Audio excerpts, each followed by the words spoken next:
May umorder dito sa TikTok shop. Big shoutout kay Ma'am Janet ng taga Cebu City. Ma'am Janet, ito na po yung waybill ninyo. At ito na rin po yung order ninyong 1 liter bottle. There you go, yung tags nating Happy Holidays. Happy Holidays po sa inyo at saka sa pamilya po ninyo. And you will as well be receiving free organic lemons coming from our province in Cordillera region, no?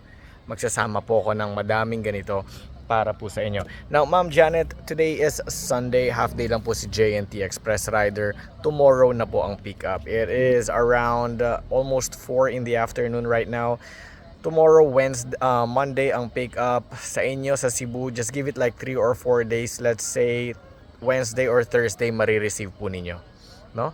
So there you go, Ma'am Janet, just a quick video pang update po sa inyo. Tomorrow, bago i-pick up ni JNT Express Rider yung item ninyo, mag-shoot ako ng video para mabalitaan po kayo na kukunin na ni Rider. Maraming salamat sa pag-order. Have a great week ahead of you. Take care.